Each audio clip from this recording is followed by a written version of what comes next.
You're listening to Revolution Radio, freedomslips.com, 100% listener-supported radio, and now we return you to your host.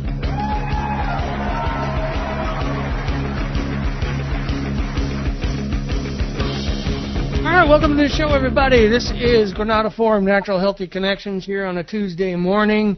Hope everybody's enjoying their weekend. And Wendy, our host, is here with us. Go ahead. Yeah, we're on. Okay, today is the 30th? Today's the 1st. It's July, ladies and gentlemen. Good morning. And thank you for joining us here at the Granada Forum Radio program. This is Natural Healthy Connections with Cowgirl Nikki, myself, Nick Pearson, Mark Gonzalez. There you go.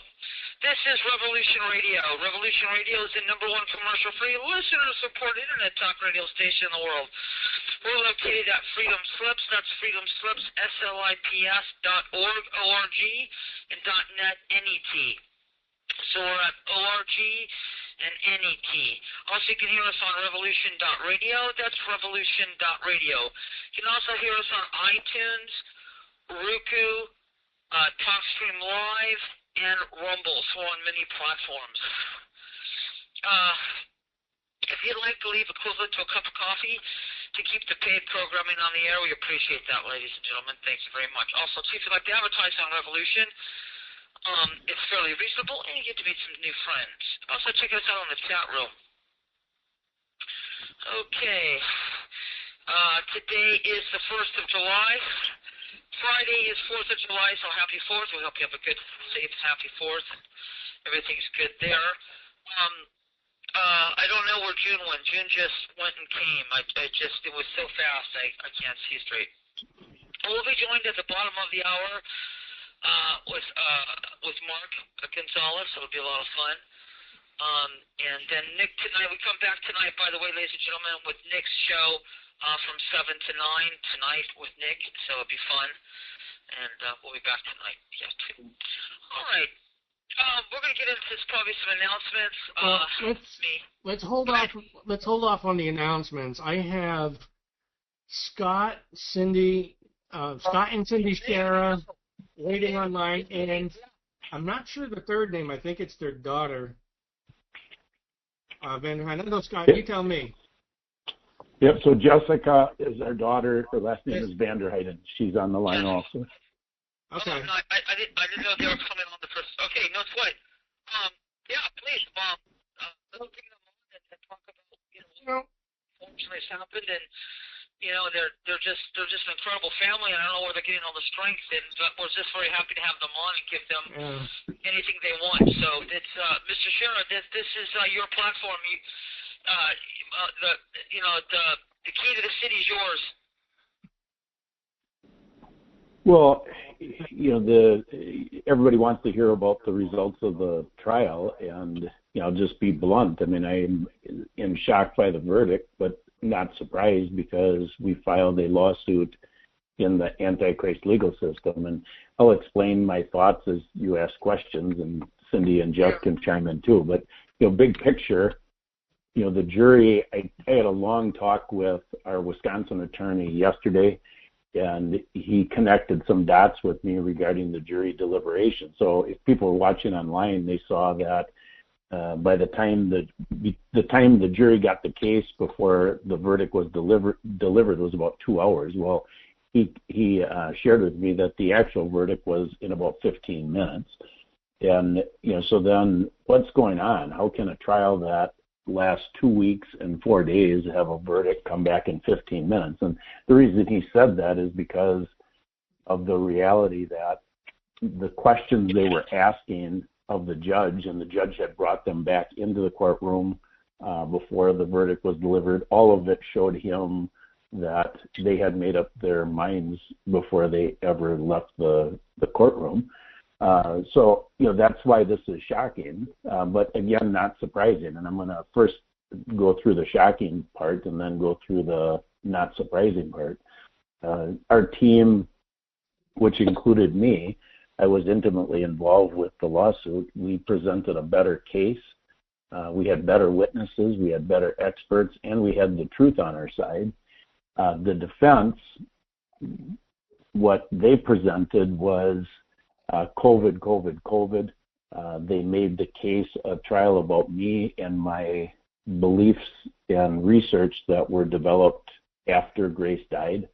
Yeah. They made it about abortion, about God, all kinds of things that, I'm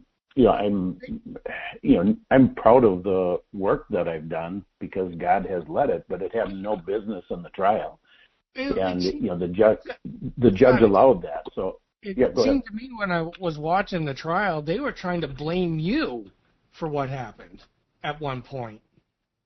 Well, not just at one point. I was actually on the verdict form until Wednesday. So the jury got the case on Thursday, the 19th, all the way until the last minute on Wednesday before the verdict form was finalized. That's when the judge removed me.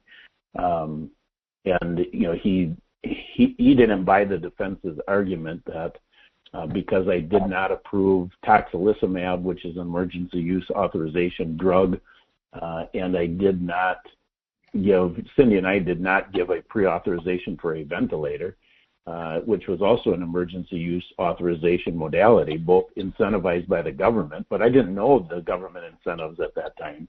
I had done the research on tocilizumab and, a ventilator. Grace was never in a position where she needed a ventilator. Our expert even explained that she was never in that position other than, right at the last couple minutes of her life, possibly a ventilator would have been a tool to keep her alive.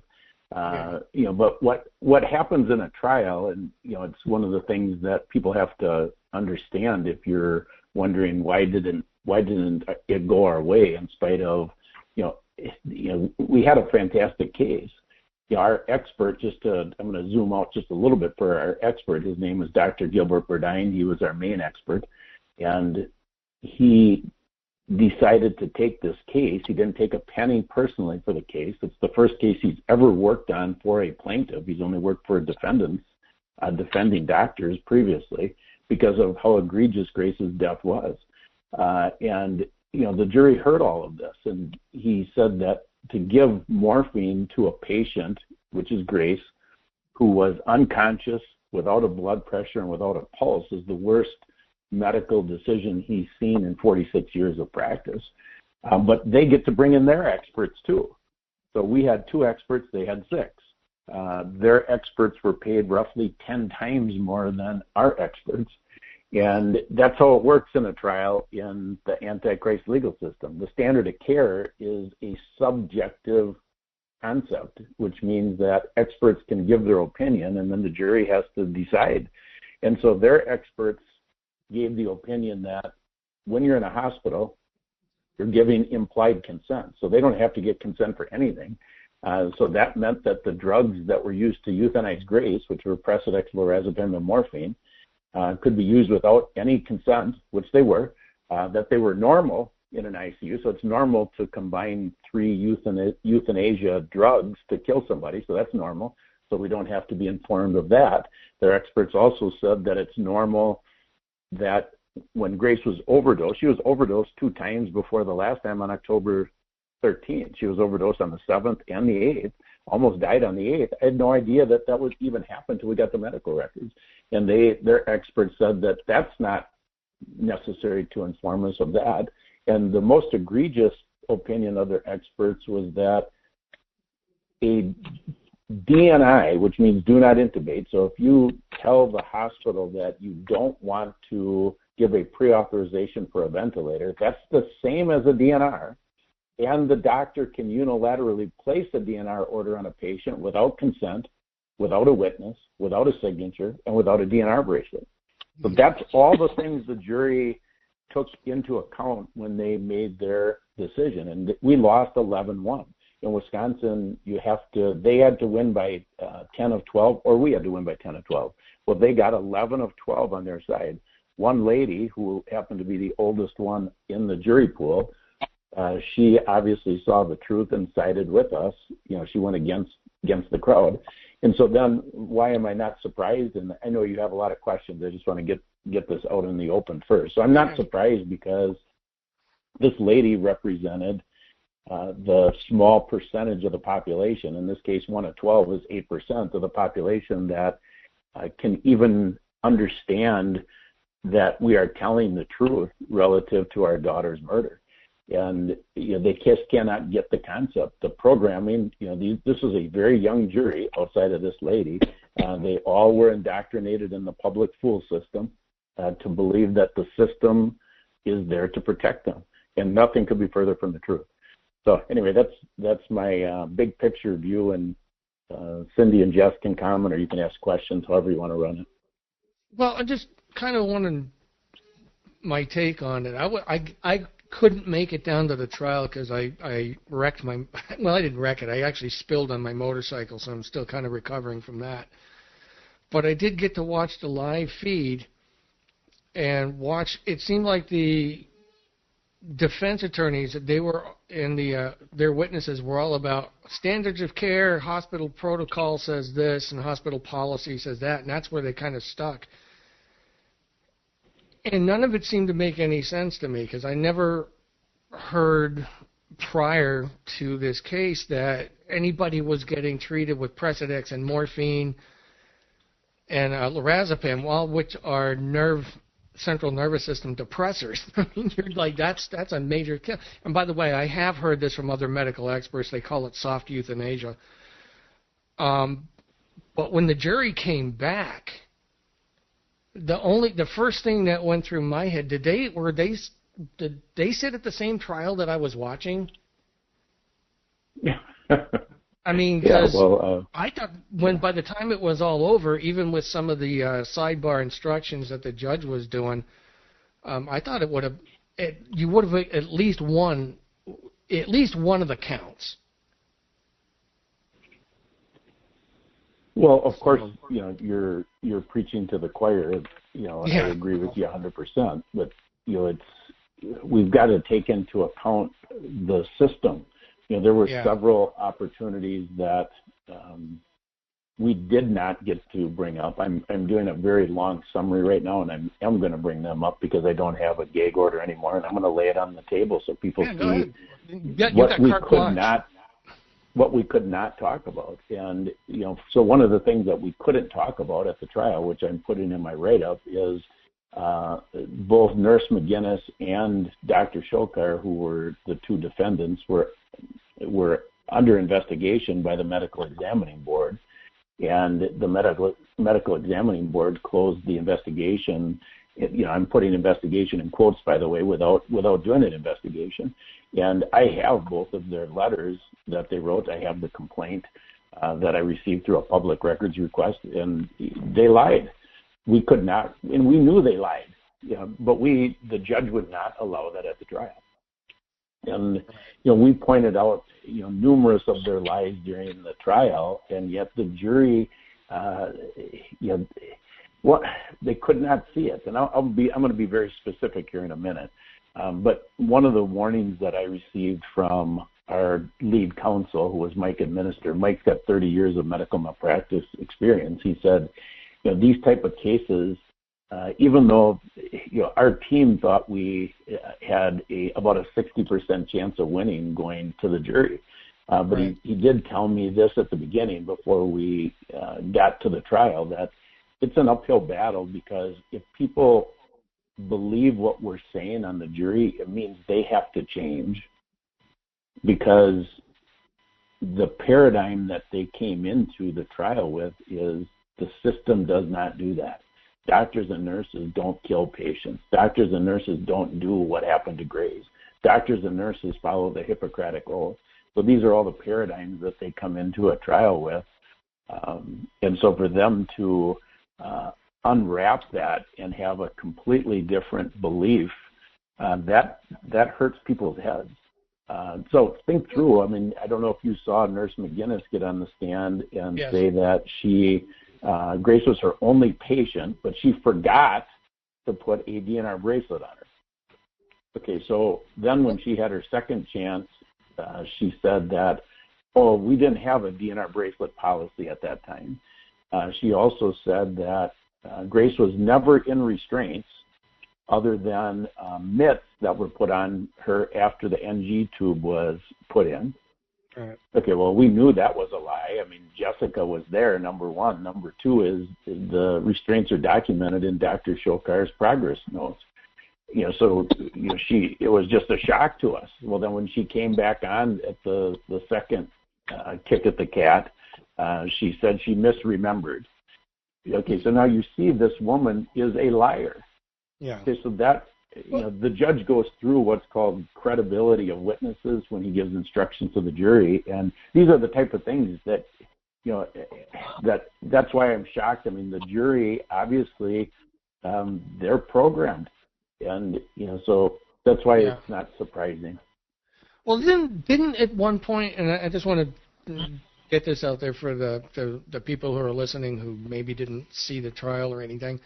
Didn't at one point they state that they forgot or neglected to write down the fact that they had already given her a shot of Precedex, and they came back in a very short period of time and gave her another one? Wasn't that one doctor who said that? Yeah, that was that was actually lorazepam. Oh, lorazepam, okay. And this is where the lies that they reported to the medical examining board, they had to unwind that. Because they knew we had it. We had brought this up in their deposition. So they had to unwind that at the trial, and the judge didn't allow us to bring those records in that we had. Well, I mean, automatically, isn't that malpractice or negligence on their part? Well, sure, but it's no question it's malpractice, but that doesn't make a difference if the jury doesn't see it as malpractice. I mean, they paid a huge amount of money to experts to come and lie on the stand.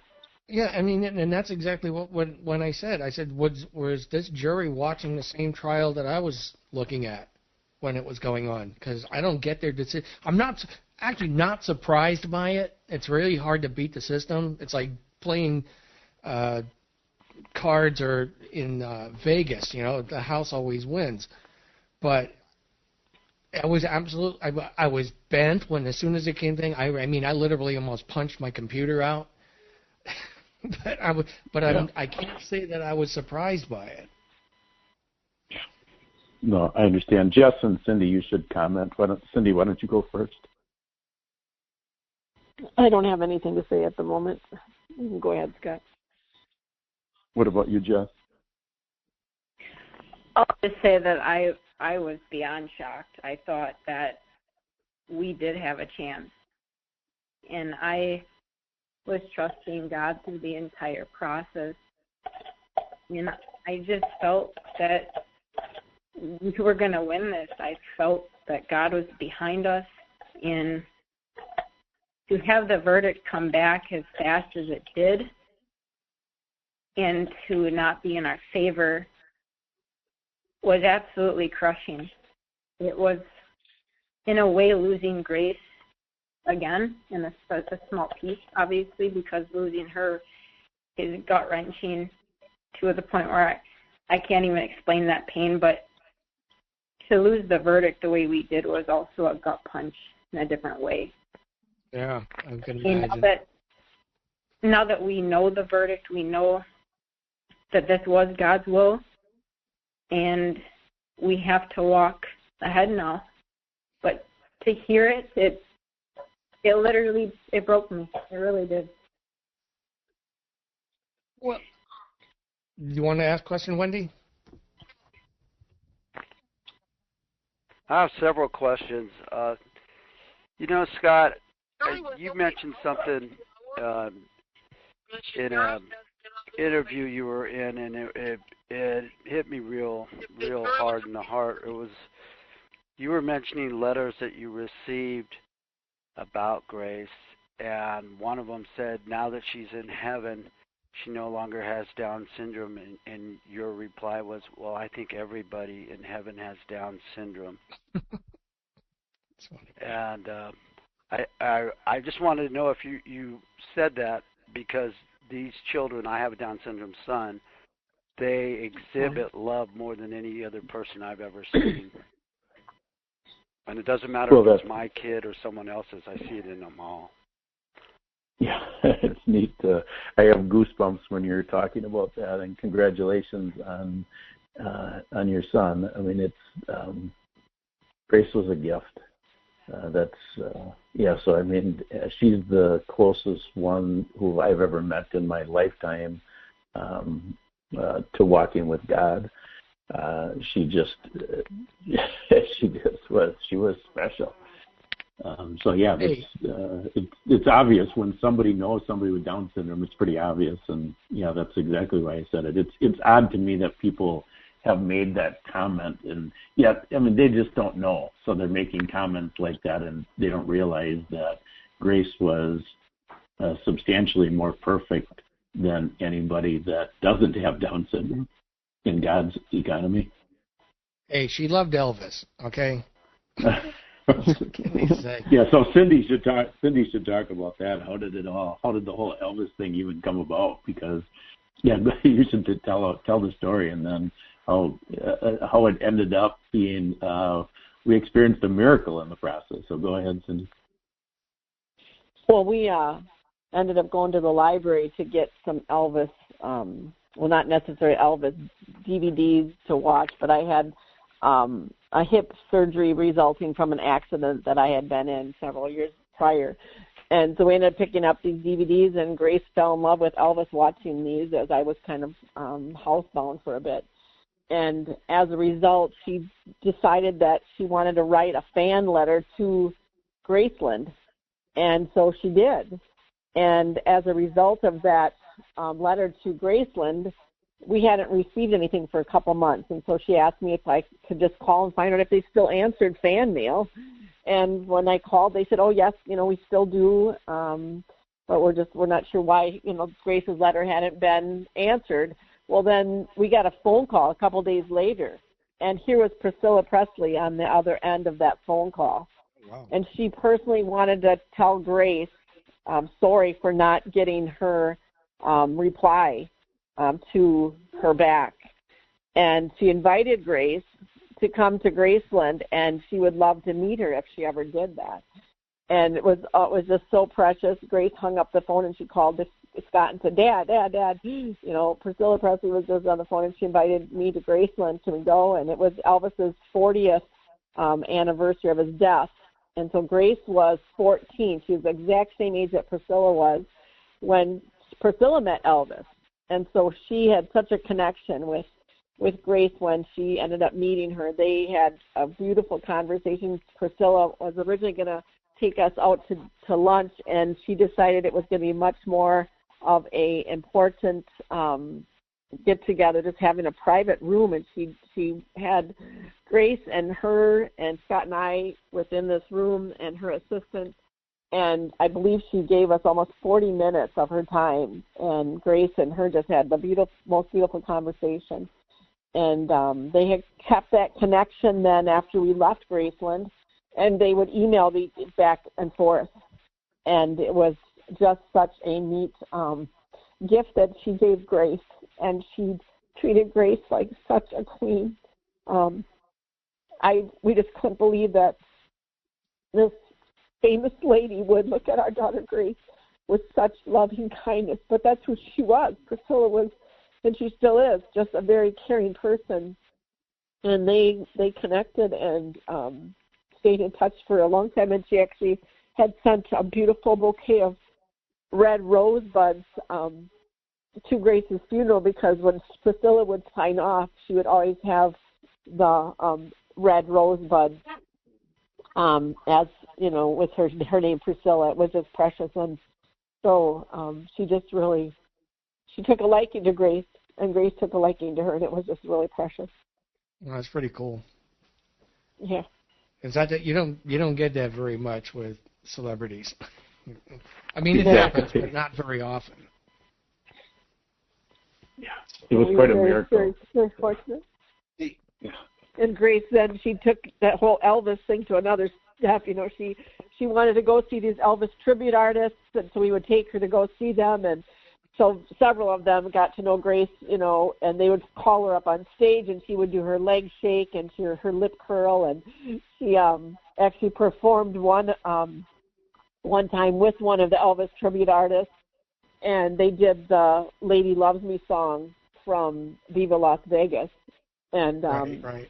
Scott and her had practiced it one time just for a little skit. But here she was called up on stage and got to sing with one of the Elvis tribute artists. It was pretty cool. And then when we did our homeschool plays, the directors would actually incorporate an Elvis part in the plays just so Grace could have this. And one year she was playing Janet the mechanic in a play, and Janet the mechanic had a love for Elvis. And so she pulled herself off stage, changed into her Elvis costume, and came back out as Elvis. It was the coolest thing. It was pretty neat.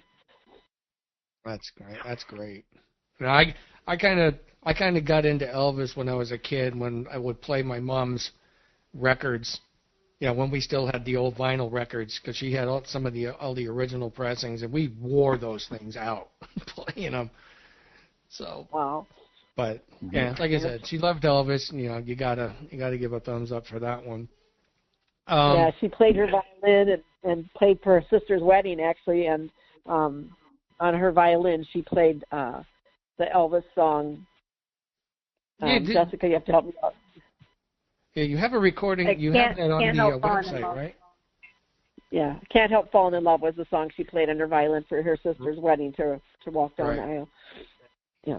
Yeah, yes, on her website there are. I was going to say, if anybody wants to hear that, you can go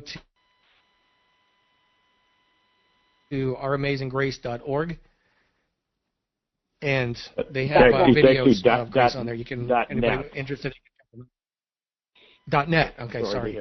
Sorry to interrupt you, but the website's important if people are going to go there. ouramazinggrace.net. Well, we got to send them to the right place. So, anyway, you sent me this video from part of the trial. Yes. With Dr. Berdine on there. Did you want me to play that real quick? I do, and just the introduction I want to give to him. I had the pleasure of spending some time with him during the trial, getting to know him. He was a real gift. He felt that he was called to do this. It was the first plaintiff's case he's ever done. He's only worked for defending doctors in the past. He thought Grace's death was so egregious that he just had to do it, and to not take a penny. All the billing was through his employer instead of him personally, so they received the money. But even that money that was paid was discounted. So his rate for reviewing records is $350 an hour. He would spend days on end reviewing the records, and would only charge $350 a day. So the out-of-pocket cost for him as a witness was zero to him personally, but what we paid to Texas Tech, was 1/10 of what they paid for their experts. You heard this at trial. Their experts were $12,000 a day to participate in the trial. Yeah, it's just crazy. So what your listeners are gonna hear right now is Dr. Berdine's testimony regarding what happened to Grace. So he was on the stand for several hours in his direct testimony, and then he made this summary statement of his 3-hour testimony on the direct examination. So go ahead and play it. All right. The breaches of standard of care I identify in my reports are too numerous to count, but some of them stand out. One was the manner by which Father Shara was evicted from the hospital and its impact on the outcome in Grace Shara. And I found this to be shameful conduct on behalf of the hospital. The second issue were the breaches of standard of care related to informed consent. And I find it indefensible that this patient was given medications, very dangerous medications, not theoretically dangerous medications, but medications proved by the medical record to be dangerous to this patient without informed consent. The events on the 13th are very difficult to recognize the repeated administration of Precedex on the 13th was not just a breach of the standard of care. It was insane. The administration of morphine on 10/13 to a patient who was unconscious, unresponsive, had lost her blood pressure, had no palpable pulse, and whose respiratory pattern was screaming to anybody who would look. The administration of morphine in that situation was worst clinical decision I have ever witnessed in over 46 years of medical practice. And that didn't sway the jury? Yeah, I know. And it was way more than just that. I mean, so why did he say it was insane? Why did he say the Precedex was insane? Well, there's a very specific reason. I mean, he went through this during his presentation, which was fantastic. We were able to get the Precedex package insert in the records, and that was one miracle, because you're not supposed to be able to get package inserts in records, but the reason we did is one of their experts made a mistake in his report and referenced it, so that facilitated us getting it in. Otherwise, package inserts are not allowed at trial. Anyway, the reason he said the administration of Precedex was insane is because Grace had a reaction to Precedex on October 7th when combined with lorazepam. She had a reaction to a lower dose of Precedex on October 8th. In fact, they were both overdoses. They weren't just reactions, and she just about died on October 8th. And the Precedex package insert lays out a number of side effects of Precedex. And remember what I said in my open. I said, well, they consider these things common in ICU, so you don't have to give informed consent relative to these meds. Well, they weren't common to Grace. That's why Dr. Verdine in that clip said they weren't theoretical problems with this medication. They were actual problems with this patient. So these are the 12 side effects that Grace had that are in the medical records and at trial. So here we go. Respiratory depression, hypoxia, which is low oxygen. They're trying to get her oxygen up. They give her a drug that reduces your oxygen. Agitation, which is what they use as the excuse to give Precedex. They say, well, she's agitated. We got to give her Precedex. Well, it actually causes agitation. Acidosis, hypotension, which her blood pressure crashed multiple times, fever, blood pressure fluctuation, anxiety, delirium, sepsis, acute respiratory distress syndrome, and cardiac arrest. Those are the 12 side effects that Grace had that were completely ignored. It's hard. That's why I said that this decision is shocking. And Dr. Verdine was an exceptionally credible witness. Their witnesses, it was so obvious, but to anybody watching, it was obvious that the witnesses were paid to lie on the stand. Well, even one of them had said during his testimony that he was not present there for when Grace was in the hospital. He was not one of her attending physicians.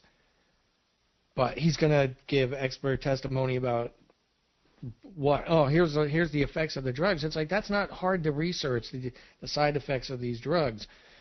And it just seemed to me, because I know what lorazepam is.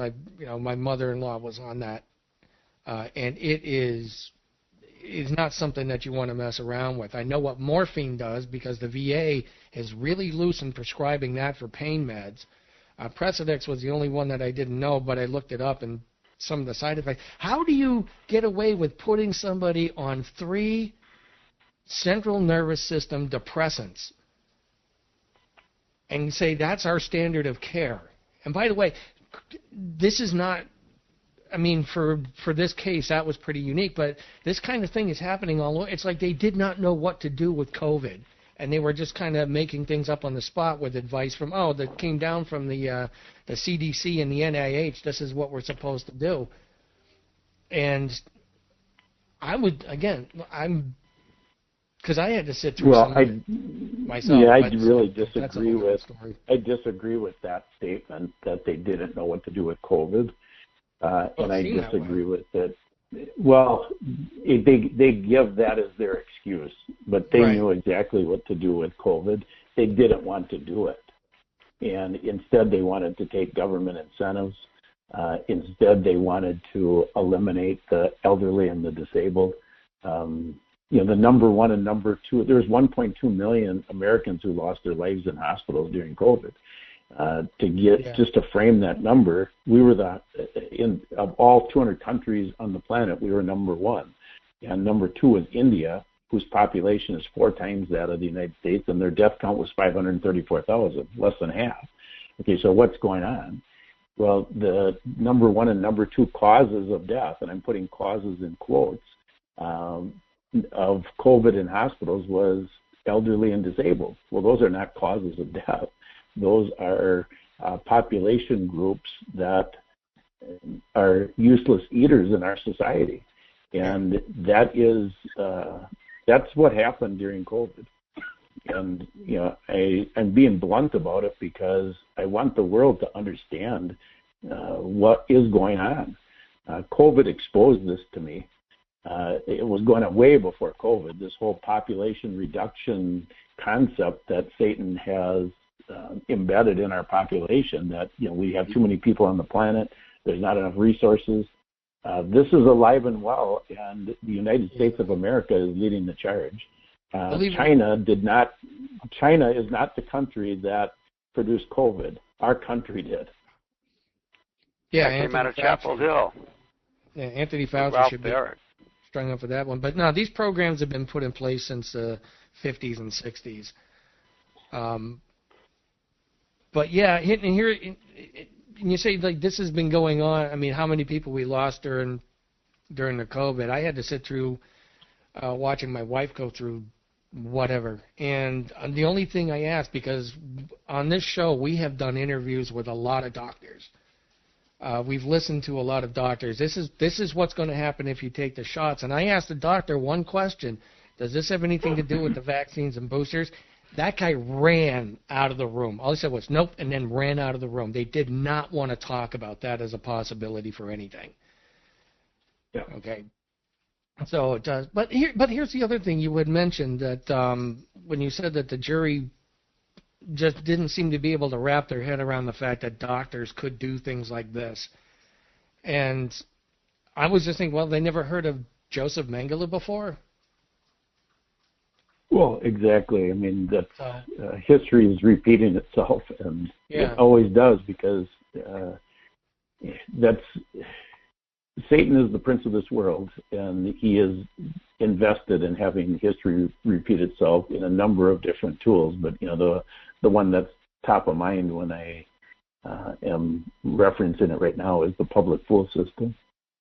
To lie about history, to not teach children to critically think. It's a sad situation. Scott, I was thinking about what you said about this whole system being a satanically run system, and I see it in every system now. The government, the medical, the educational system, everything. It seems like the satanic element is everywhere in all systems controlling humanity. And I was wondering, did you ever read the Georgia Guidestones with the first commandment on it in regards to depopulation? Yeah, I did. I did read that early on in my research before they were destroyed. So it was there for Satan. An interesting element that I learned about Satan, which, I mean, we should know this intuitively, is he's a legalist. And so consequently, he's got to legally bound to show us these things before he does them. So the Georgia Guidestones is an example of that. That's just so the public, it's all out there to see. It is literally not hidden. But people don't want, we're generally lazy, and we don't want to be accountable. And so those two things work in Satan's court to get us to tacitly approve these things that he has done legally. So then we have the legal chains on us. So think about, from a macro perspective, we turned over our right to the state to take care of us in retirement through Social Security. We turned over our right to our health to the state to take care of us with Medicare once we're 65. This is all by design. So these put the legal chains on us that's why whenever I have the chance, people ask, well, what's the solution to this? And the solution is repentance. We've all either purposely agreed or tacitly agreed to turn over the freedom that God gave us to the state. Hey, Wendy wants to throw a question in here. My thing was that I'm surprised it wasn't a mistrial, not on your part, but by the jury, because it was the 3-week trial, and they were only out for 2 hours. That's impossible to even go deliberate through the deliberation. It's just to look through the evidence. I mean, they didn't even, that was the thing, didn't even look through the evidence. You kept 2 hours on a 3-week trial. That's impossible. Yeah. Right, I agree with that, too. I didn't feel like Grace was given the respect at all coming back with a verdict that quickly. I mean, she deserved to have that evidence looked at, talked about. I mean, they weren't supposed to talk to each other for the 3 weeks that the trial was going on. So now you finally get together, and don't tell me you didn't have things to talk about. There's no way that everybody was thinking exactly the same throughout those 3 weeks. And so I agree with you. How do you ever say that you gave this trial what it should have been given and the respect Grace deserved? Yeah. Well, I wouldn't discount it that the jury was somehow manipulated financially as well, or the judge, or the people that were defending the murderers at the hospital. I think they were all being paid, and they definitely were all being selected. Yeah, that has come to my mind as well, thinking about how this all played out. And Scott had brought up, or I think you did, that how these jurors couldn't critically think about the evidence. And two of the things that really stuck out to me that I was shocked at is Dr. Shokar had said what he specialized in when he went to school becoming a doctor. And he was a 6-year-plus doctor when he took Grace on as a patient. But during the trial, it mentioned he specialized in toxicology and pharmaceuticals. So this type of a man that studied in that would have known for sure what these 3 drugs together would do to Grace. That just shocked me that they could not think that through. And then on top of that, Holly McGinnis, she's a 20-year ICU nurse. Don't tell me that she does not know what these medications were doing to Grace. And when Jessica pleads with her to come in and check Grace's temperature, and Holly says that that's normal, cover her with a blanket, that's just ludicrous. The jury should have seen that this 20-year ICU nurse has no right to even be a nurse anymore if she can't come in and check Grace's temperature for our daughter Jessica when she sees something concerning happening. I mean, the devil was clearly in that room and in that courtroom. There was such a heaviness, over everything. I mean, it wasn't God's will that the case went this way, but God knew what was going to happen. The devil was involved in this process, and we just know that, we all have a free will. God's going to allow it, but it was not his will, but it was that he did know what was going to result of this. Yeah. The bizarre thing about your daughter Jessica when she's at the hospital, I remember specifically that she FaceTimed you and Scott, and you guys talked via FaceTime to Shokar, saying there was no DNR, and he said there was. How could he say that when you guys had power of attorney? I couldn't get that one either. Well, we never FaceTimed him specifically, Scott, right? We never had a FaceTime call with Dr. Shokar. So how, you asked the question. I mean, I'm laughing because,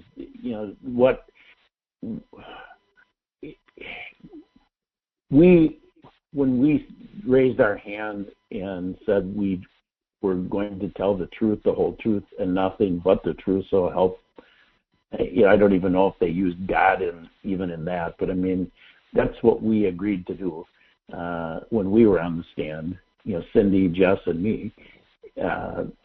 They don't believe in the same God that we believe in, and so it's not the same.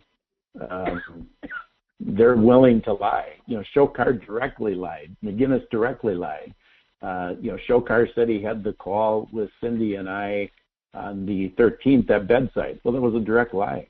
We refuted that with Jessica's testimony, but if anybody listened to the guy, I mean, he had a recollection of the call on the 12th, umpteen details. Okay, well, that call was 3.5 years ago. What's the odds that he remembered those details compared to me remembering those details? Because it was my daughter, or Cindy remembering those details because it was her daughter. I mean, we're going to remember the details differently. Why? Because it impacts us differently. It's like you remembering your birthday versus somebody else remembering your birthday. Well, you're going to remember your birthday way different than they are, even though you went to the same birthday party because it was yours. So it just was so ridiculous to listen to this, these lies. But I mean, that's what happens. And what you're hoping is that the jury can see it. And they did not see it, or they were bought. I mean, I don't know the answer to these questions. What I know is that we were called to do the lawsuit, and God has His ways are different than our ways. So of course I'm disappointed that we lost. But what I'm seeing already by the loss, just in this, it's only been 12 days. So in those 12 days, what I've seen already is the traction that this loss has gotten on social media is incredible, because people are furious over it. If we would have won, what would have happened? Would they have gotten some confidence in this satanic system based on a win? Well, maybe. God has reasons for everything, and we have to accept that His ways are above our ways. And so I'm very content with the loss because of that, and I'm already seeing what's happening with the loss. Yeah, one of the things that I've planning to appeal. Mark, hold on a second. One of the things that I did notice with this is a lot of people are starting to speak out about the medical system. If they didn't trust it before, they really don't trust it now. If they did trust it, now they're questioning it quite a bit. There's a lot more people, instead of just relying on what the doctor says. Okay, the doctor said this, so I have to do it. I mean, there is still some of that, but there's a lot more people out there going like, wait a minute. Maybe we need to start taking a look at taking care of ourselves, because obviously the medical system isn't working for us. So... Well, I agree with that 100%. I mean, that's clearly what's happening, and it's fantastic. I mean, we got called into this fight under Genesis 50:20, and which says, what you meant for evil, God meant for good, the saving of many lives, which is happening today. Well, Grace's death has saved many lives, and this lawsuit was, continues in that opportunity. I mean, the lawsuit was a puzzle piece in a much bigger plan that we are part of, that we've been called under. So, we did what we were called to do, and I'm glad we did it. It was, for me personally, it was the hardest thing I've ever worked on.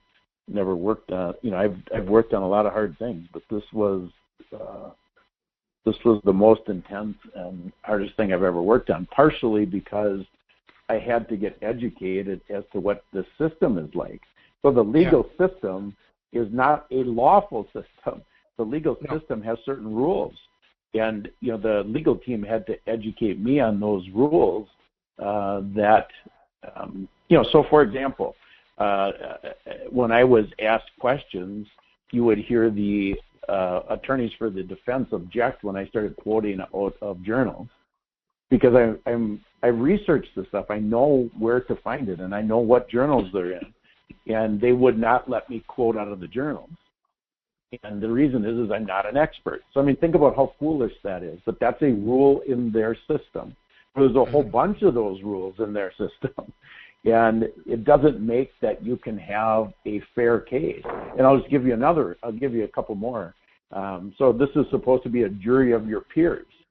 Okay, well, these were not my peers. If it would have been a jury of my peers, I was the plaintiff. We would have won. Okay, I'm not going to have a jury of people who can't critically think. I want critically thinking people on the jury. Okay, but so, that's a lie that's sold. And so, I mean, you get citizens in the county that you live in. That's the jury of your peers.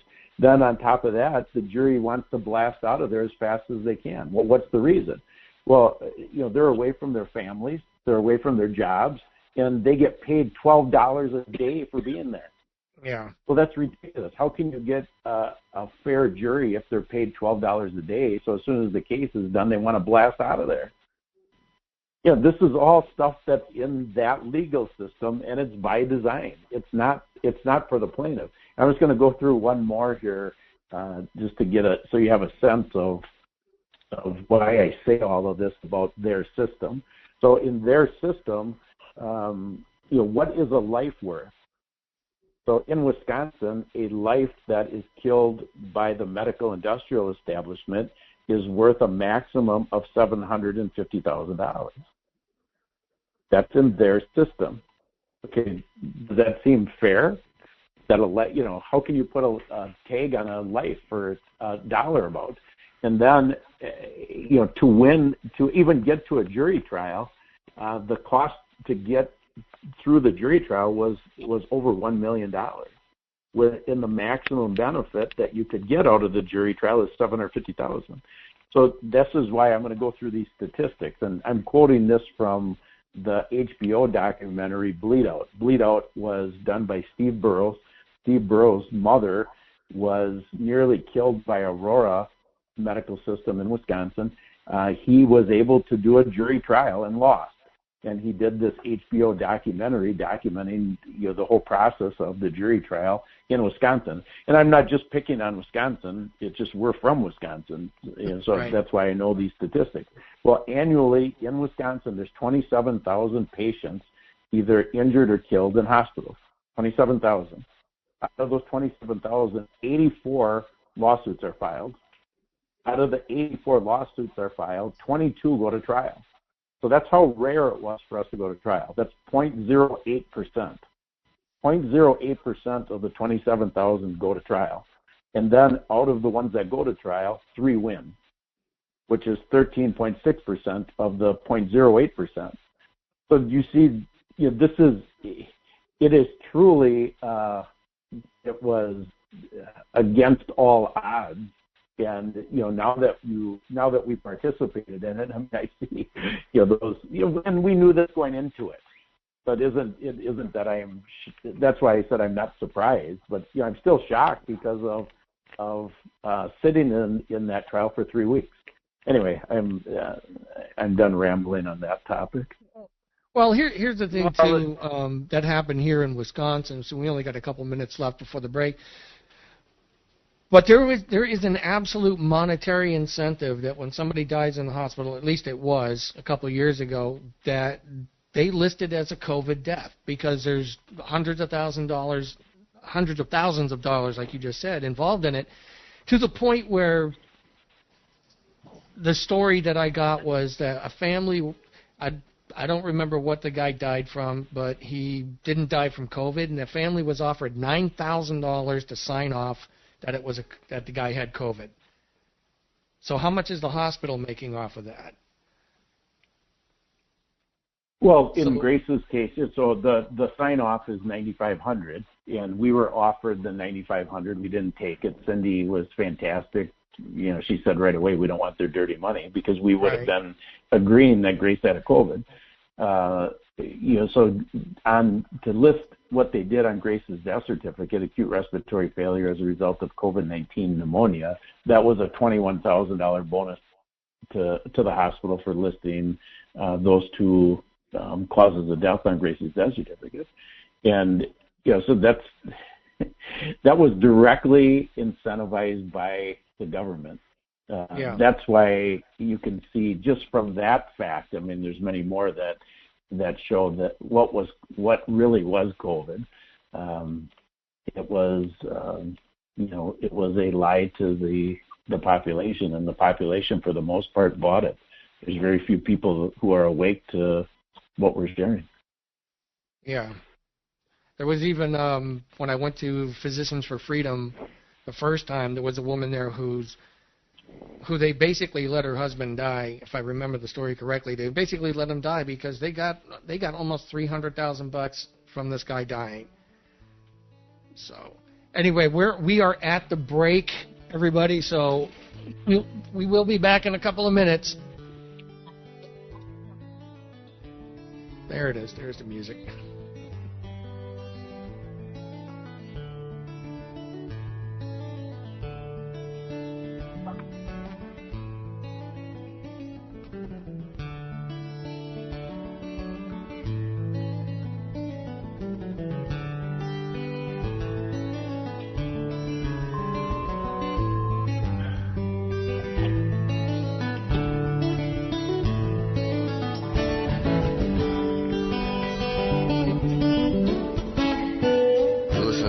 Radio at freedomslips.com, and we'll be right back after this message.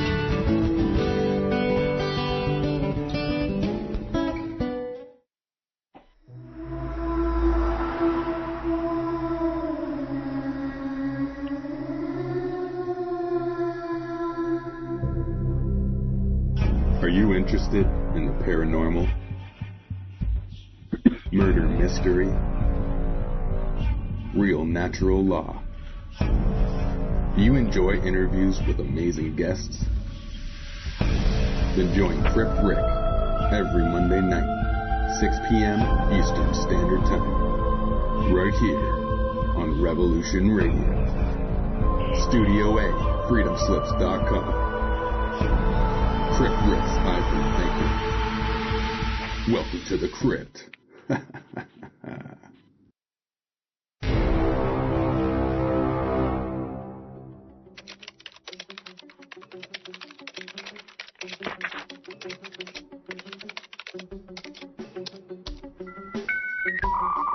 Mountain High Time, 2 hours of an organization to the madness, discussing the ever-changing dynamics of being both physically and mentally prepared for a plethora of possible outcomes to our future and present. A look into the latest technologies, new scientific discoveries, and how they might be used in connection to the human domain and controlling it, ancient cultures and places. Be warned. This is an opinionated look through headlines, guests that are not afraid to question the narrative, a little bit of crazy ramblings of a stoner conspiracy factus that pushes constitutional concepts. The place and the time are the same, another dimension we call Mountain High Time. Saturdays 8 p.m. Eastern Time, 6 p.m. Mountain High Time, right here on Revolution.radio, where information never sleeps and truth breaks the spell.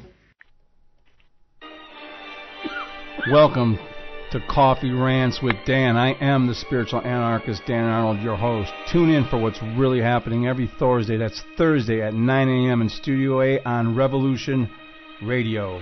They keep us in fear to manipulate us. They want us ignorant so we're easier to enslave. They make us murder one another so they don't have to do it themselves. Only you can break their mind control by healing the contradictions within your belief systems that allow you to accept their lies in the first place. The time has come for us to remember our divinity, who we really are, to return to what we are meant to be, a service to others, to return to nature, and to reclaim our birthright, that which is freedom. The truth will sound belligerent because it is in direct opposition to lies. So get angry, because anger is sacred, and together we can unite and rise. Rise from this darkness. Humanity, assemble. If you're sick of the lies and ready to know thyself, to love thyself, well then tune in to the Loveolution with your hosts, Amy and John Paul, where we speak all about truth, love, and freedom every Tuesday night, 5 to 6 p.m. Eastern Time, Studio A, right here on Revolution Radio.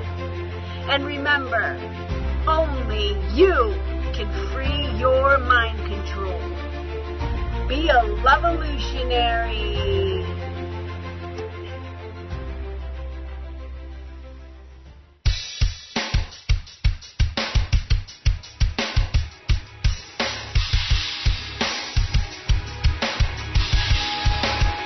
enter into a world unseen on Raven Star's Witching Hour.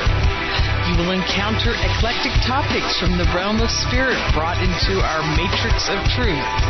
With your host, the Solaris Blue Raven. Solaris will bring you an array of unique guests covering topics from ghostly spirits to amazing anomalies, covert technology, UFOs, and shadowy global events. And that's right here at Revolution Radio, freedomslips.com, Saturdays, midnight till 2 a.m. Eastern Time. Revolution Radio, where information never sleeps. Let the magic rise.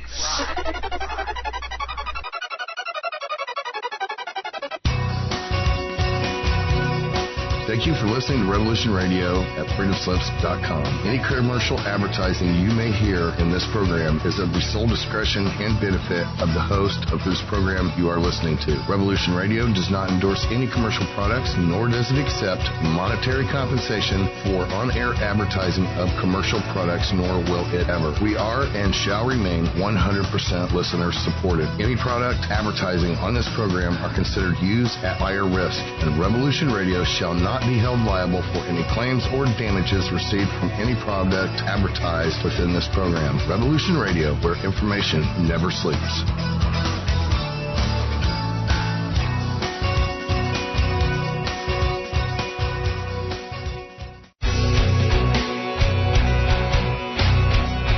All right, thanks for listening while we take that short break here at Revolution Radio, freedomslips.com.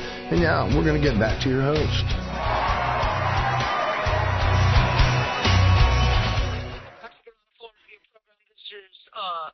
Natural Healthy Connections with Cowgirl Nikki, myself, Nick Pearson, and Mark Gonzalez. We want to thank the Shara family for being on with us and continue the conversation that we're having. Nick? Yeah, I'd like to, so people can get a listen to this, this is a little bit more of is it Dr. Burdine or Burdine? Burdine. Burdine. It's just him talking about how much money he got in compensation to be at this trial, to give his testimony. Set up my state-of-the-art equipment here. Doctor, I want to talk a little bit about your compensation in this case. What hourly rate are you billing at here? I bill at $350 an hour for review of records and preparation of reports. I bill at $450 an hour for deposition, and I bill at $550 an hour for court appearances such as this one. And when your invoices get paid, Doctor, where's that money go? Texas Tech University Health Sciences Center, Department of Internal Medicine. How much do you get? What's your cut? Zero. That's zero? Zero. Do you get a bonus from the institution or anything like that for doing these cases? No. Did your boss force you to do this case? So you're here serving as an expert, but you're not making a single dollar off this case. Is that right? That is correct. Please tell the jury why you agreed to do that.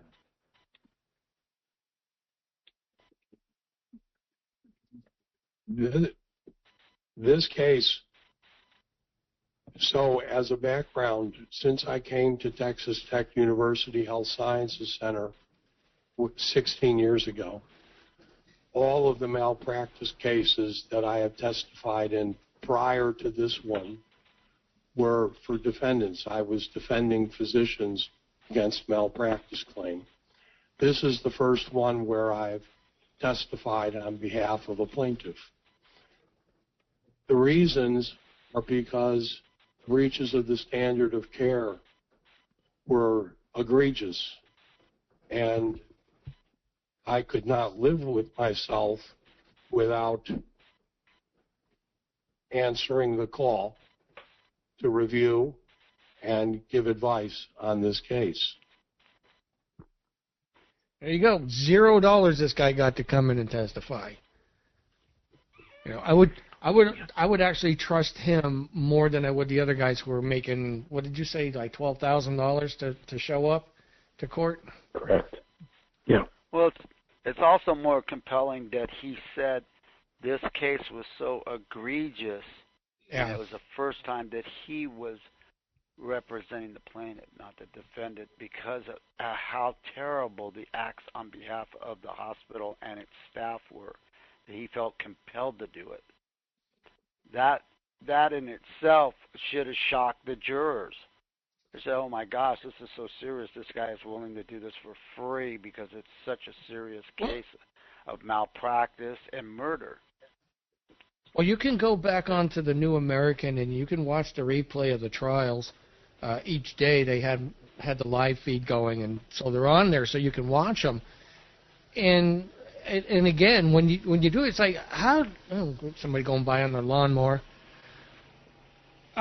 You again wonder, how did the jury come to the conclusion that they did, that everything? Oh no, that's just the status quo. Everything's great. I don't get it. I'm not surprised at it, but I don't get it. Because if I had been chosen to sit on that jury, I would have been screaming at the top of my lungs in that deliberation room that you couldn't allow this to pass the way that they did. So it's one of those things that's in my mind. Of course, what was the jury compromised? And there's nothing is above, how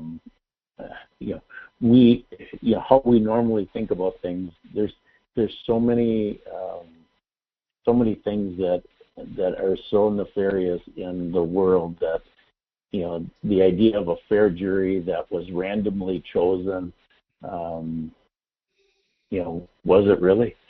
Yeah, these type of things, when you look at it, you think, well, maybe it wasn't. Maybe they were bought. Maybe they were threatened. Maybe there's all kinds of things. They were not sequestered, so they were able to go home every night. And I don't, and it could have happened way before that. I mean, if elections can be rigged, why can't jury pools be rigged? Yeah. I mean, even some of the jurors admitted when they came back into the courtroom that, yes, somebody had asked them about the trial. Yes, they overheard conversations about the trial. What else were they hearing? What else was being said to them? Why did that question never come up from the judge? Because when you do, I don't know if you've ever had the chance to sit on a jury. One part of the jury instructions is you do not talk to anybody. I mean, I had my jury tag on. I got into the elevator with the two lawyers. Everybody just shut up. Nobody was talking. You cannot talk to anybody when you're in that position at all. So. Yeah, and they received the same instructions from the judge every day. Right. Yeah. So, the outcome of this just really doesn't make. I mean, again, not surprised, but it doesn't make any sense to me that this is the conclusion that they came to. And hopefully, though, here's the other thing that again, it got people asking questions. Hopefully, this case serves as a warning to people enough where they're gonna start asking questions of their doctors a lot more than they did, instead of just trusting them. But it also, I hope, opens the door to a lot more lawsuits like this that can actually get in, and maybe at some point we'll win a few of them. Yeah. Scott, I was going to ask you, since this all happened, what is your strategy to navigate, or recommendations to people to navigate going into a hospital and making it out safely? So I'm going to give you a long answer to that question, and then Cindy and Jess can chime in. So first I'm going to give you a very short answer. The short answer is they have to change their belief. And because once you change your belief, your actions will follow. So you realize that we're telling the truth about what's happening in hospitals, well, then you would become prepared, right? That's just the way we're wired. If you believe that a hospital is the safe zone, you will never do. I could give you 1,000 things to be prepared. but you won't implement one because you do not believe what I'm saying. So the first thing is you got to change your belief. So then what would I recommend after that? I would tell the first thing you do is drop your medical insurance, because then your critical thinking takes over. You're not going to just be a zombie and ask, well, does my insurance pay for it? I mean, that's one of the dumbest questions you could ever ask once you realize that the insurance companies are in bed with the Center for Medicare and Medicaid Services, and they control healthcare in the entire country. So those are kind of the basics. But then if you get into the very specifics, they're going to want you to sign a general consent form. Of course, you cannot sign a general consent form. So that becomes a piece of the puzzle. The most, then a couple other things is just to check off the list. Of course, a power of attorney, a medical directives document. We have a medical directives document sample on Grace's website. Power of attorneys are unique to each state, so we do not have a sample of that document on Grace's website. So now you've got those things checked off, but the most important thing of all is having an advocate. And the advocate has to have a different role than what they think about. If I would have understood advocacy in October of 2021 the way I understand it today, Grace would be alive. And so what am I talking about? The advocate has to demand certain things. The advocate has to start with the premise that they're not going to rely on informed consent. They're going to start with the premise that you can do nothing to this patient unless I have signed off on it. You're not even going to put an IV in this patient's arm unless I sign off on it. You're starting from the position of you're the one that's leading the care. You're not turning that right over to the doctor. So then, obviously at that point, you're going to have online access to the chart so that you're monitoring for these things like an illegal do not resuscitate order, the things you can't see that they're trying to input on the chart behind the scenes. So maybe that all sounds spooky when I say it, but the reason I can just talk about it easily is because I believe it. I've changed my belief, but it took Grace's death in order for me to wake up to it. So Cindy and Jeff, you should comment.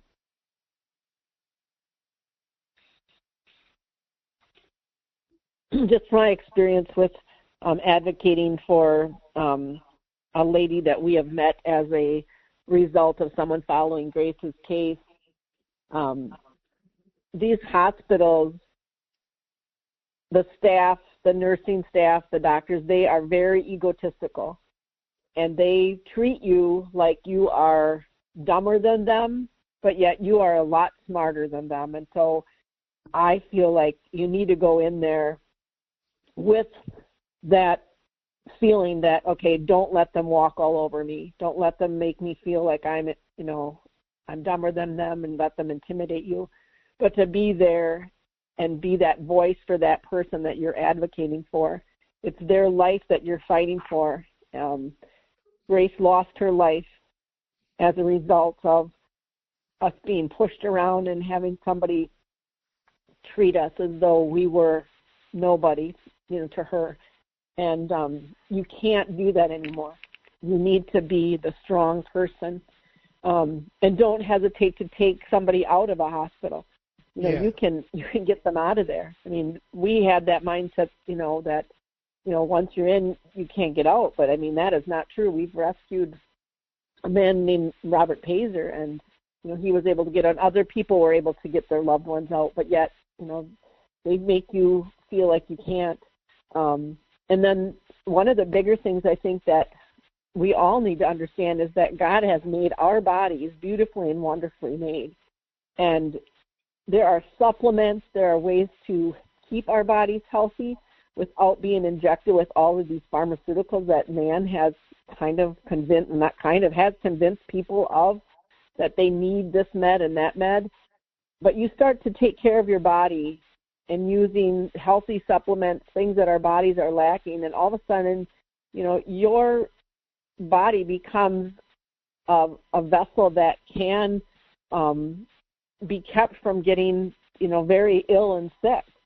Not that you're never going to break your leg or anything like that, because accidents happen, but you start eating healthy, you start having supplements be part of your regimen, and you look at things a totally different way. And then you also find out that we have on Grace's website the Wedge, where there are doctors and there are nurse practitioners that are healing people in the right way, not succumb to the pharmaceutical-driven narrative, and you start to trust those people. You start to learn who are those people that you can go to. God's got a lot of people on his side. And the devil wants us to think that he's winning, but we need to trust him. And I think that's one of the bigger things out of this whole thing, is that Grace tried, and she tried to tell us, I think, over the years. I mean, because we look at her as she was our angels unawares amongst us. She knew who God was. She shared with us so many things about him. And if we just remember who we're supposed to be connected to, God will lead us. He'll guide us. Cindy, can you give the example of when the lady you're co-guardian for was at Mayo Hospital in Eau Claire and what they told you about visitation, just to give a specific example of how you fight back? During hospital stay, during the middle of the day, they would have a 2-hour block that they would say that everybody had to be out of the room because the patients needed to rest. Well, during this 2-hour slot, it was when the doctors would make their rounds. And all of a sudden, if you were pushed out of that room, you never got to meet with the doctor and know what was going on. So I just said, I'm going to stay in the room. And they said, well, no, you can't. And I said, well, I'm sorry, but I'm her guardian, and I'm going to stay in the room with her. And as soon as that was brought up and it was pointed out, I was allowed to stay in that room. But they right away want you out of there because they don't want you to know what's going on. And so I just really had to put my foot down. Scott was with me that one day, and they wouldn't let him in there because he wasn't her guardian, but I was, and so I was able to stay. So you really just have to push back. You cannot let them push you around. They would have loved nothing more to push me out. And they had earlier. I didn't think that I had the right to stand up, but I did. And so that's really what was the point there, was you cannot just let them push around. Yeah, when they came in, and it's our policy. And I said, well, I don't care what your policy is. The law says this woman has the right to an advocate. And so I said, do I need to pull the law out on you and show you what rights she has? And then they allowed Cindy to stay. And it's just people are, they don't push back. And I pushed back a lot in Grace's day. Ultimately, I was ejected because of pushing back. But even then, I didn't push back enough, because what would I have done differently? I would have taken Grace with me. When I was evicted for pushing back, I would have taken her with me. So, I mean, that's why I say Grace would be alive today if I understood advocacy then like I understand it now. Yeah, that's one of the points that Cindy was just making. I want to ask you about what was it that stopped you from taking Grace out of the hospital? I mean, were they pressuring you to keep her there, and they're preying on the fact that maybe you just didn't know that you could do that? No, they did not pressure me. Okay. I was under the impression I was still programmed. I was programmed that a hospital is a safe zone. Grace was recovering really well that day. She had a fantastic day on the 9th of October. It was the morning of the 10th. And so, it was, I had to replay that over and over and over, which I did for 3 months in a row after Grace died. Why didn't I take her with me? Especially because we had never left Grace alone ever. And now we're leaving her in a hospital. It's... Well, and it's hard to look back and go, like, I shoulda, woulda, coulda. Believe me, I go.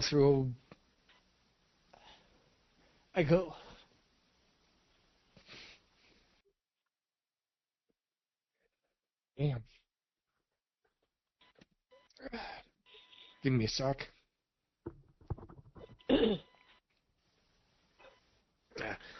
I go through that about my wife all the time.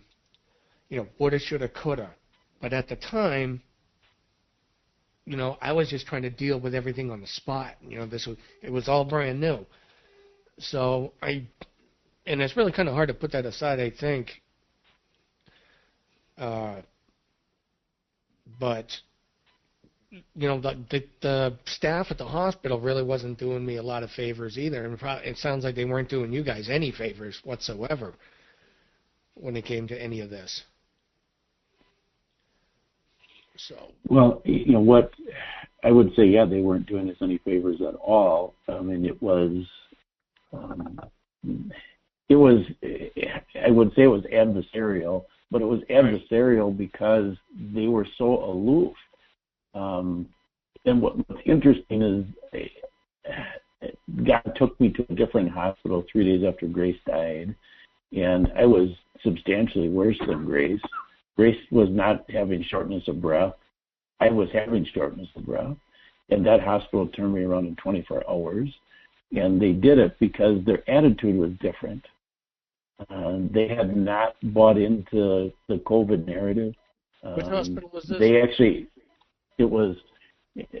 Interestingly, it was St. Vincent's in Green Bay. I'm not promoting it, and the reason I'm not promoting it is it's part of the same system that Cindy and I rescued Robert Pazer out of, and they tried to kill Robert Pazer. So I'm not endorsing St. Vincent's, but I would endorse the doctor and the nurse who took care of me. And the reason is because they actually asked me, what do you want to have happen? They just didn't take over. They said, what do you want to have happen? And I said, I would just like to be put on oxygen and nobody interrupt me overnight. I just want to try to just relax. And so they did that. They respected what I asked for. And nobody came in overnight, and they weren't interrupting me every 2 hours. And then the next morning, the nurse came in. I had to call them in overnight because I had to go to the bathroom, and I could barely make it back to the bed, and my oxygen dropped into the low 70s, and they helped me back. And then when the morning came, the nurse came in with a pill cup, and she said, I could go through the pill regimen with you. I said, well, what do you have in there? And she said, I have a probiotic, a multivitamin, vitamin D, vitamin E, and fish oil. Yeah. And, of course, I said, you got to be kidding me. You guys don't believe in that stuff. And she said, we do here. And, what a difference it was. It was so different. I mean, if Grace would have been with that nurse and that doctor, she would have lived. Yeah. Unfortunately, I know there are good doctors out there, but a lot of them that I find, especially dealing with the VA system, they're hamstrung by regulations and administrative whatever, that they come down with. Here's our policy. It doesn't matter what it is, if it works or not. It seems to be, and I can tell these guys really do want to do a good job, but it's like they want to keep their job too. So. Well, which one's more important? So I don't buy that they're hamstrung by it, because if they're more worried about keeping their job than the truth, they're not a doctor I want. Right. Have you ever? Also, you have to think about the incentives that they want to receive for doing so many different procedures, prescriptions, and protocols that they get reimbursed by, pharma, the insurance companies, etc. So a lot of them are just thinking about the bottom line, how much money they're going to have at the end of the year, and they really don't care. So that's a big consideration for these people. But I was going to ask you, Scott, I was mentioned that there was an armed guard or a guard put in front of the room where Grace was at. If you're the advocate, how do you deal with getting access or even removing an individual when they have a guard in front of the door? What would be the protocol? If you're the advocate, the power of attorney, etc., to do that? Well, that's a great question. I'm going to just have Jess comment about that guard, because the guard that took me out was not the same guard that was at the door. And then I'm going to, after she comments, I'll come back and answer your question. So in regards to the armed guard that was posted outside of Grace's room the night that she died, he was out there when I was panicking and trying to get help. That's when I FaceTimed my parents. And to this day now, I believe he was posted there so that no nurse would come assist. Because we had found out after losing Grace, we had talked to so many doctors and nurses, and we were informed that there was a roughly 20-minute window where Grace could have been given the reversal drug and resuscitated and been saved. And so I believe the armed guard was posted outside Grace's room at that given moment so that it was for sure that Grace would not make it. So in other words, he was like a hired executioner in some sorts. Yeah, we don't know for sure. We just do not know for sure. He was deposed. He had said he got called with a code green to the room, which is an emergency. So what was the emergency? It doesn't make any sense. So he didn't have any other information during his deposition. But you said, Scott, the code. Scott, you said the code green was that something about the family. There was a risk of family interference. Correct. So it was strange. It was really a strange thing. So why would they call that? Were they thinking I was coming back? It's one of the many unsolved pieces of the equation. He just didn't. He couldn't give us any more information. I mean, his deposition was relatively short. He seemed like he was telling the truth. He was just called to that place. These guards have a role to play, which is, they're just doing their job. This lady. I still have to answer your question. I realize, but this lady that Cindy is now a co-guardian for. Her and I went to visit her at St. Elizabeth's Hospital in last August, so 11 months ago. And we were in her room.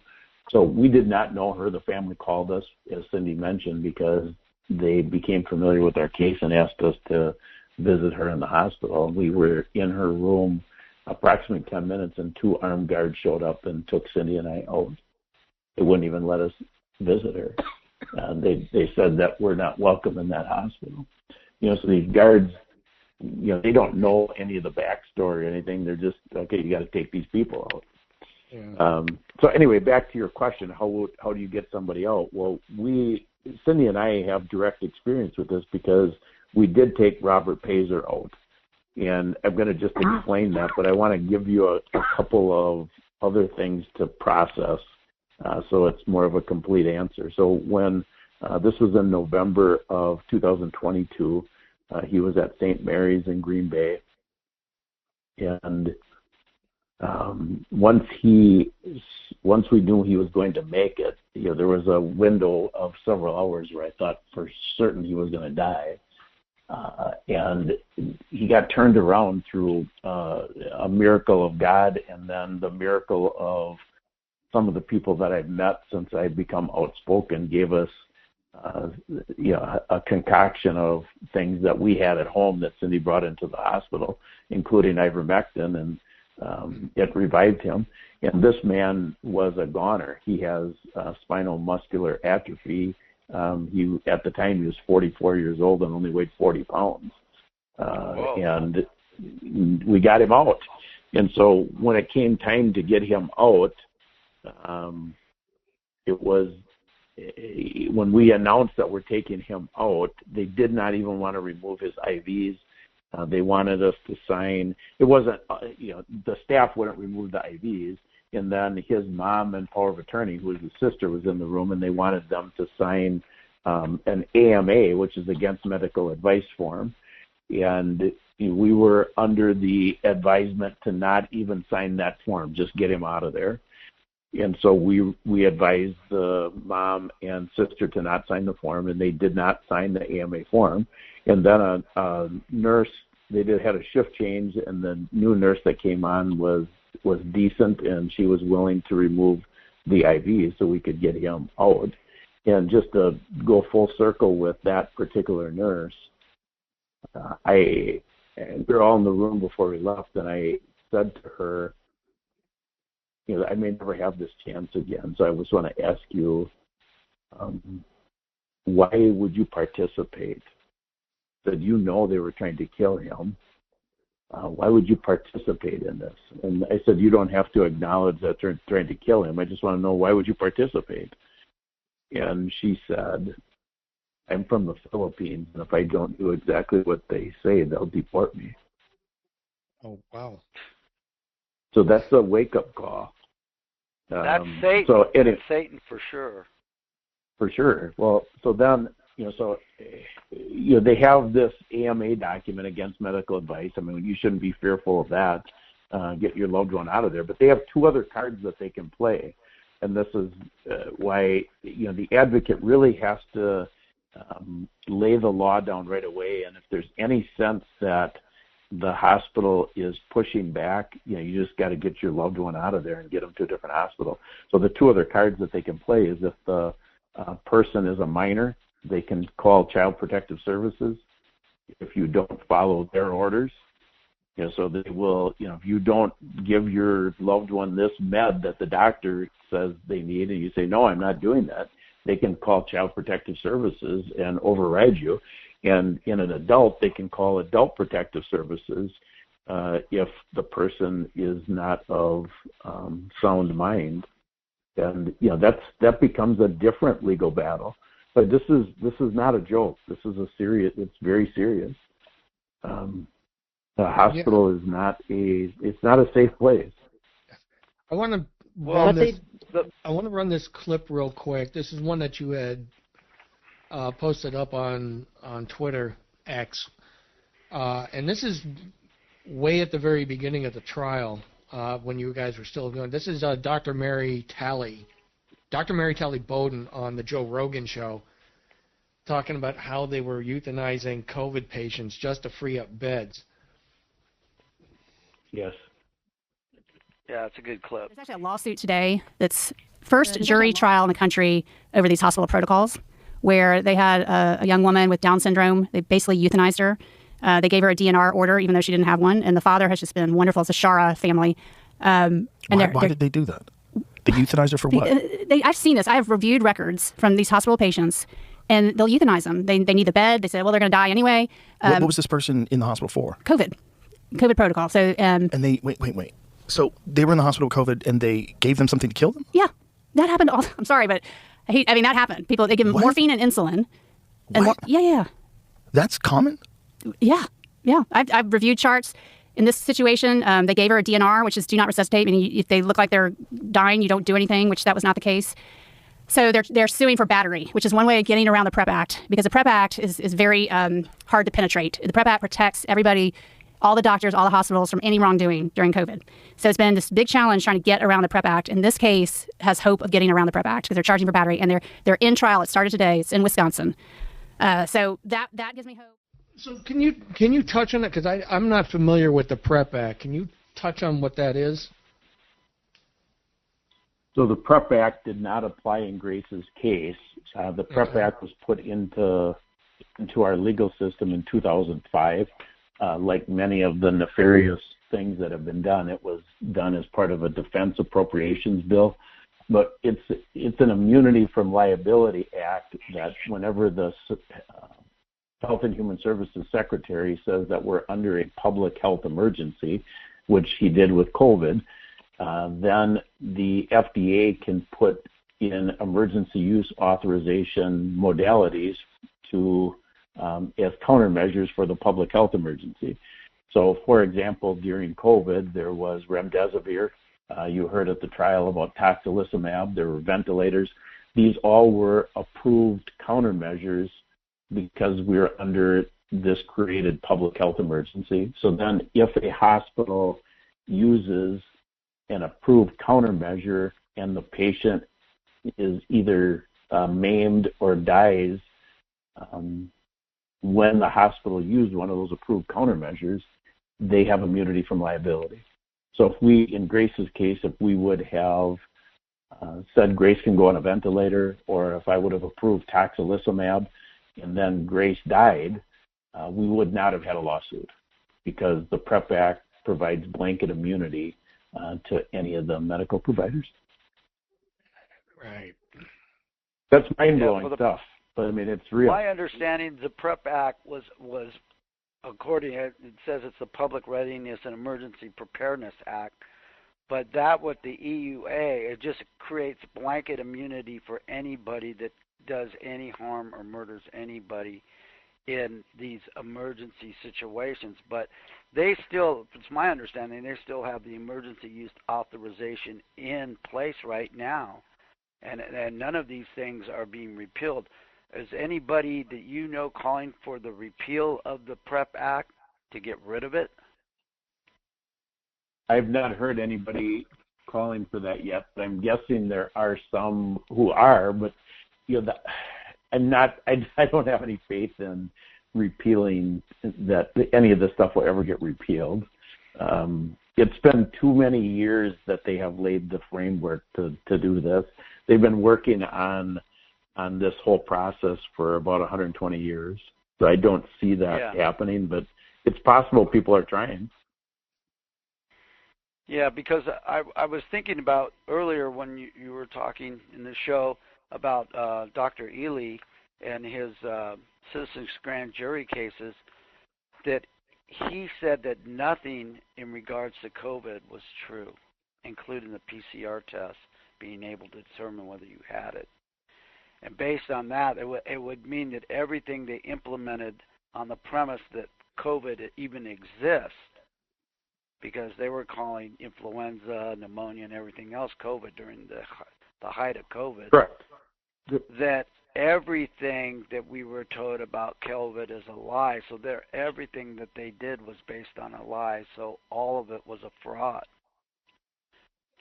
And the I one agree. thing I agree with. Can't be protected from is fraud. I agree 100%. But my but is that the people in charge are still selling the idea that it was a lab leak, and so President Trump is selling this as a lab leak. Well, until you have the leadership tell the truth, nothing is going to happen. This was not a lab leak. Anybody that still believes that, you got to wake up to what happened, because it was on purpose. It was a poison released on purpose by our own government. That's what the fact is relative to COVID. Cindy wants me to mention, which I think is good, that this AMA situation. Cindy, do you want to just do that instead of me? I think it's good that you mentioned what is the purpose. Well, one of the things that Scott was talking about, if you try to rescue someone out of the hospital, they try to scare you, and tell you, there's a big thing that, you're going to have to face if you try to take your loved one out, and that was that you're responsible for the medical bills. And that does all of a sudden, fear, they've used fear for so many years now with COVID, and during the times when we were taking and helping people get their loved ones out right away, they did. They brought up, you take them out of here, you're responsible for all the medical bills. And you can't let that be a scare, because that's not true. And I just thought that was one thing to add to what Scott had shared.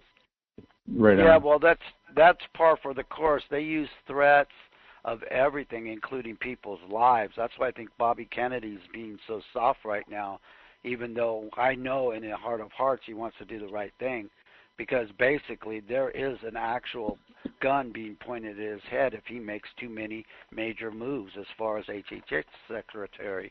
So, yeah, I could see him if they could do that to people at the highest level, they'd do it to anybody in the common public. Right. You know, I mean, it's sad right now. You mentioned Robert Kennedy. He knows Grace's story. And I just saw something just recently how he's kind of reneged on some of the things that he knows are true about what was happening during COVID. And now he's claiming, you know, that it's comorbidities that took people out versus the vaccines and the protocols and so on. And so we just all need to pray for him that he stands up and does what's right.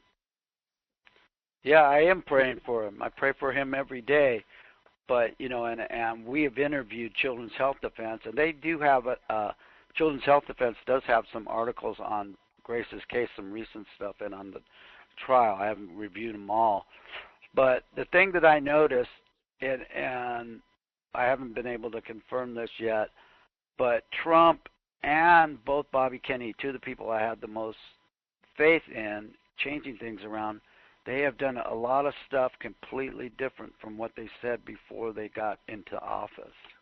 And now that they're into office, they're doing things that are pretty much the opposite, especially with Trump endorsing AI and mRNA vaccines for everything, including cancer, to be produced in 24 to 48 hours. I mean, with the head of Oracle being in charge of it, I mean, that's insanity, but yet he's doing it. Well, he also said Operation Warp Speed saved the planet. Operation Warp Speed gave us the jab that has already killed 600,000 Americans. It's, you know, I'm not going to swear on your radio program, but if I did, you can imagine what I would say because... Oh, you can. You can, just as long as it doesn't begin with F. Okay, well, just envision F before the word bullshit because it's complete bullshit. Yeah, well, as to what these politicians are doing, and you know, we should never have faith in politicians. Period. They're all in on it. Every single one of them is in on it. No, I got. I got one of the groups. That's why I would go with your strategy. Put our faith in Jesus Christ, and then go from there. Yeah, I got one of the groups that I deal with down in Appleton. They all kind of got upset at me a little bit when I told them I don't trust any single politician out there ever. Well, what about this guy and that guy? Oh, I like them, but I don't trust them because they're politicians. Okay. Yeah. So, I mean, you can be the greatest guy in the world. As soon as you take that office, I don't trust you. That's not my job. My job is to sit there and make sure that you're going to do yours. So. You know, Scott, you talked about that you didn't want revenge when this happened with Grace. You went through the process of going through it, and you said that you'd be happy if the doctors and nurses repented. Has there been any inkling that has happened to any of them? No. Yeah, the answer to that is no. There hasn't been any inkling. I actually was somewhat hopeful during the trial because during the trial they had kind of reached out with an olive branch. The defense did. And so I said, well, I'm not interested in any olive branch. You know, we're not releasing anybody from the case. But, you know, if what I would be interested in is meeting with Dr. Shokar one-on-one, man to man. And, you know, I was hopeful that was going to happen. It never happened. And, you know, so why repentance? Well, repentance would do two things. Number one, it would save them. These people are lost. And number two, it would cause them to speak out, which would be fantastic. I mean, if a doctor and nurse speaks out, they're going to be, you know, infinitely more credible than a dad and mom and a daughter speaking out. You know, what does God have in mind? I mean, we're going to find out. But yeah, I mean, repentance would have been the best thing that we could have ever gotten out of this lawsuit. Yeah, you're a little bit more You know, forgiving. the other question is, how do we pray for people we absolutely despise? What's your strategy on that? Because that I've been thinking that over, you know, because in the scripture it says that we have to pray for our enemies, you know, and forgive our enemies. And we got a lot of them. Well, that How do you do strategy is, yeah, that's a fantastic question. My answer to that question is going to surprise you, which is you can't. That's why we have a gospel. If we could do that, if we could love our enemies, we don't need Jesus as our Savior. So that's the only way you can, you cannot forgive somebody who murders your daughter. But God specializes in the impossible. And, that's the only way that you can get to the point of praying for them is to turn it over to Him. Yeah, one of our founding fathers, I just read this quote the other day. One of our founding fathers said, "Forgive your enemies after they've been hanged."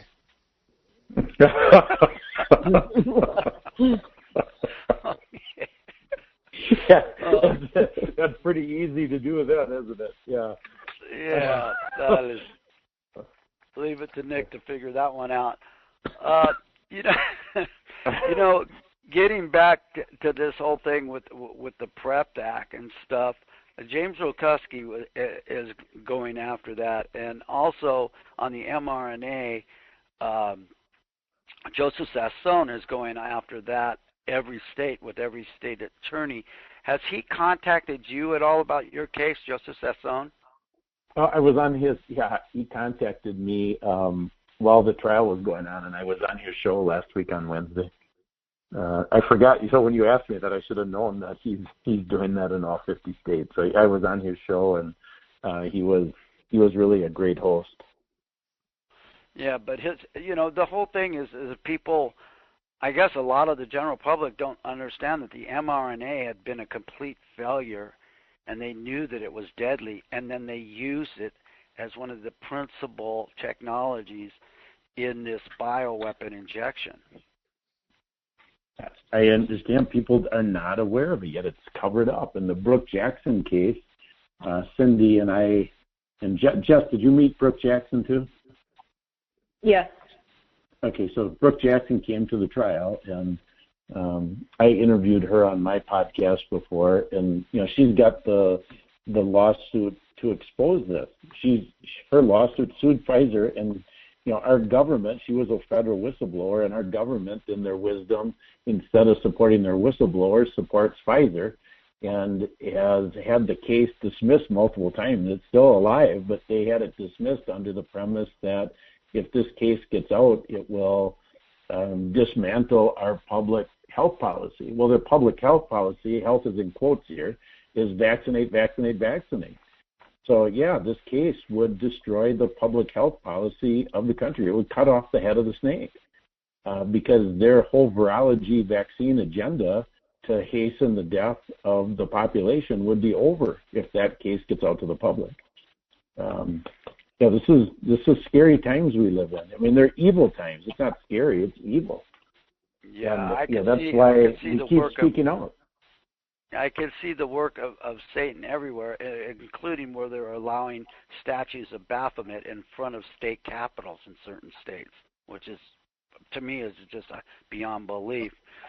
They put one of those up at during Christmas. I think it was last year or the year before. They had a display. A Christmas display. People were welcome to bring in their own homemade statues and floats and whatever, and set them up. And of course, the Satan group and the local Satan group put up a picture, put up a homemade statue of the Baphomet and Satan, and some guy went in there and just tore it down. He just said, no, we're not doing this. We know there's some good people out there. Well, the thing is that the place where it was at said we have to let it in because the law says we have to let that happen. There's nothing we can do about it. And it's like, no, there's something you can do about it. Tell them no. Yeah. Great. You know, Scott, again, on Grace, we know that her life and then the loss of her life is giving life to others. And, I just want to say that we are totally appreciative of what you've done. And I think Stu Peters said it best, that you're not a wimpy father, that you took it to the limit for justice for your daughter, and you're letting her life give life to others. And you're one of the strongest men he ever knew. So what's your strategy going forward after all of this?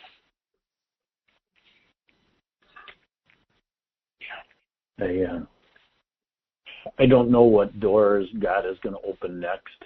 I know big picture. I want to get back to the research that I have put on hold for 3 months. This exposure of the satanic agenda, how to get out of it, how to escape Babylon. So I've got a lot of hours into that project already. I want to get back to that once the interviews over the verdict are done. I had a long call with Joe Voiland, our Wisconsin attorney, yesterday about the appeal options. That's an interesting piece. So there's two things that are appealable in this case. One is the motions in limine, and so I can explain that. In the pretrial hearings, which were May 19th and 20th, we filed what's called motions in limine. Yeah, go ahead. Scott, are you sure that it's all right to be sharing some of this? I thought yesterday you said no, that you shouldn't be. To share that what we can appeal? Yes. Yeah, I can. I mean, what we can appeal, I can share. Yeah, I talked with Joe about that. Yeah, I'm not going to go through strategy, but just these are the technical appealable items. And so why are they technically appealable? It's because, you can't appeal the verdict. Everybody think, you got to appeal this, you got to appeal. Well, you can't appeal a verdict. I mean, the jury made a verdict. You can't appeal the verdict. That's not allowed. The judge couldn't even override the verdict. Joe Voiland, our Wisconsin attorney, used to be a Wisconsin judge. I mean, so he knows what the deal is. And so we can appeal the judge's ruling on the motions in limine. And so we had specifically written exclusions from the trial for everything that I have learned post Grace's death. And the logic behind that was very simple. It has nothing to do with what happened to Grace between October 6th and October 13th of 2021. That's why the defense was able to bring in all of these things, like we're talking, these idea that people call these things we're talking about conspiracies. Well, they're not conspiracies. They're true. They label us this way to make us look like nut jobs. And so the defense did that in the trial. They made the trial about ivermectin, tocilizumab, abortion, God, all these things that we, in our motions in limine, didn't want in the trial because we wanted to keep the jury focused on what happened during that week when Grace was killed. So that's an appealable thing. The other piece that's appealable is the judge's ruling on the battery. So the battery claim never went to the jury, and so we also believe that that's appealable. The judge has to, you have to have something that the judge did wrong. So there's two elements to the battery claim. One element was that it has to be an unwanted touching. So Grace had an unwanted touching, the combination of the three meds. And then it has to be without your knowledge. So, I mean, obviously it was without our knowledge because, I didn't know this until after we got the medical records. But what the judge ruled is that you have an implied consent. So now this idea of without your knowledge is not necessary in a hospital.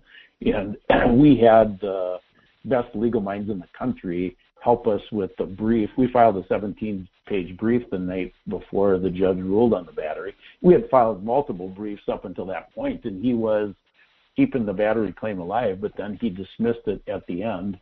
So that's appealable. Whether we file the appeal or not, I've got to work through those nuances with Joe, and it's not just as simple as filing. you just can't file an appeal, and it's not without a substantial amount of work and consequences. Yeah, well, I want to say this because we're getting close to the end of the show. Is I want everybody listening to pray for the Shara family, to pray for Grace, to keep her in our prayers. It's important because prayer is the most powerful force in the universe. So pray for Scott Shara and his wife and his other daughter, Jessica. Pray for Grace. Pray for God to keep her in the heavenly space with all of his beautiful angels, because we know she's there. I just want I really do believe something good is going to come out of this. But we are at the end of the show, everybody, so we got to cut it from here. You want to sign off, Wendy? Thank you all for having us. Thank you. Yeah, no, it was. God bless you all. All right. Listen, thank you so much for coming on. I know this is more than just an undertaking, what your family's gone through, and we're very grateful. You have no idea. So thank you so much, and I pray for you and your family. And thank you for sharing your story with us here on Revolution Granada Forum, Natural Healthy Connection. So we're out. Thanks for having us. Thank you. Yeah, God bless you all. Thank you. Thank you. Thank you for listening to Revolution